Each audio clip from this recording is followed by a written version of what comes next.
धेमाजिनि मुरखं सेलेगाव हर घर तिरंगानि हानजा सुरनाय हाबाफारि।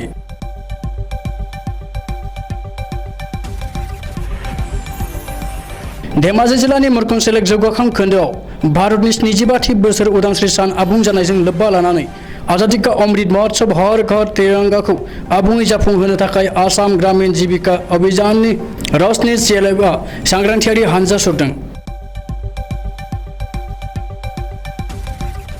हाबाफारियाव सिमेन्ट सापरि समकं आरो मिसामारा गामि पन्चायतनिफ्राय 100 सा आइजोफोरा बाहागो लायो। आटाइलेके আজি আমি रश्मि CLFৰ আমাৰ আজাদী কা অমৃত মহোৎসৱৰ উপলক্ষে আমাৰ সকলো মহিলা আত্মসহায়ক গোটৰ আৰু আমাৰ গ্ৰাম্য সংগঠনৰ মণ্ডল পৰ্যায়ৰ সংগঠনৰ সকলো মহিলা একত্ৰিত হৈ ঘৰে ঘৰে তিৰংগাৰ পতাকাৰ উত্তোলনৰ সম্পৰ্কত আমি আজি এটা শোভাযাত্ৰা আৰম্ভ কৰিছোঁ। সকলো মহিলাই আমাৰ আগবাঢ়ি আহিছে যাতে এইটো আমাৰ জাগৰণ সৃষ্টি কৰা উদ্দেশ্যে আৰু আমাৰ ভাৰতবৰ্ষৰ স্বাধীন হোৱাৰ ৭৫ বছৰ সম্পূৰ্ণ হ'বলৈ গৈ আছে। গতিকে আগন্তুক আমাৰ 15 আগষ্ট দিনটো যাতে আমি সকলোৱে উলহ মালহেৰে পালন কৰিব পাৰোঁ তাৰ সেই উদ্দেশ্যৰে আমি আজি এটি সজাগতামূলক কাৰ্যসূচী হাতত লৈছোঁ। আমাৰ মুৰখং সেলেক ব্লকৰ অধীনত অসম ৰাজ্যিক গ্ৰামীণ জীৱিকাৰ অভিযানৰ অন্তৰ্গত আমাৰ 4 নম্বৰ ক্লাষ্টাৰৰ ৰশ্মি মণ্ডল পৰ্যায়ৰ সংগঠনৰ এই উদ্যোগত আজি এই কাৰ্যসূচীটো আমি লোৱা হৈছে।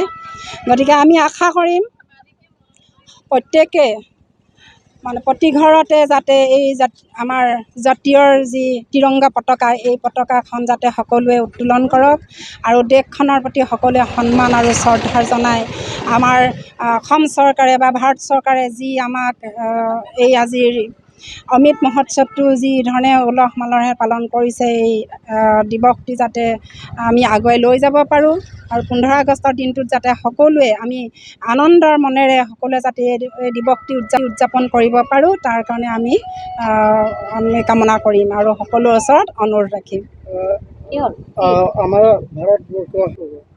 হয়, আজি ভাৰতবৰ্ষত যিটো আমাৰ কম পৰিমাণে হ'লেও নাৰী নিৰ্যাতন হৈ আছে এই নিৰ্যাতন আমাৰ বন্ধ হোৱাটো আমি বিচাৰোঁ।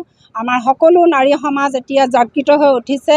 সমাজৰ সকলো মহিলাই মানে আগবাঢ়ি ওলাই আহিছে।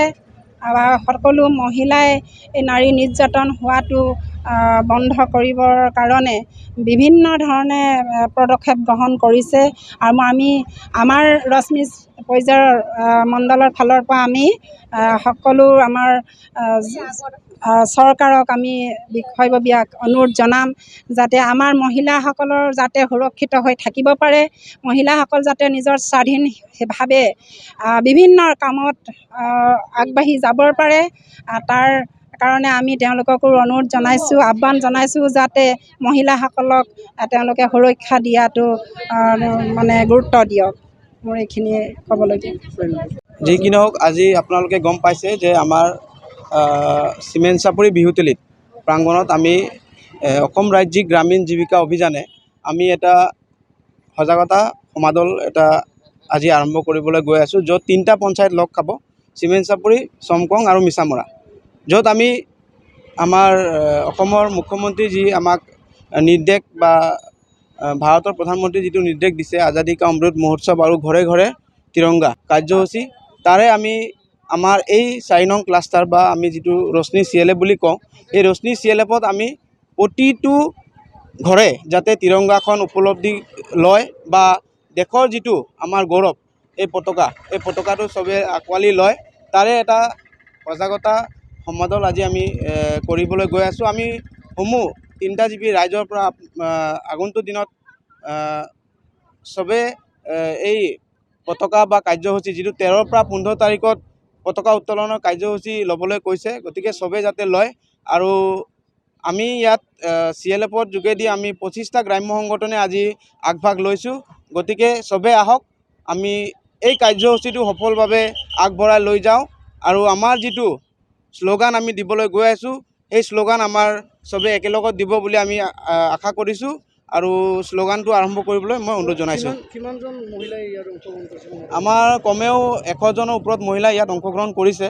আমাৰ যিহেতু মহিলা আৰু আছে, গতিকে আমাৰ বিভিন্ন জেগাৰ পৰা আৰু মহিলা কিছু আমাৰ লগত আগভাগ ল'ব আৰু এই কাৰ্যসূচীখিনি সফলভাৱে লৈ যাব বুলি আমি আশা কৰিছোঁ। আৰু লগতে আমি আমাৰ শ্লোগানটো আমি আৰম্ভ কৰিবলৈ গৈ আছোঁ।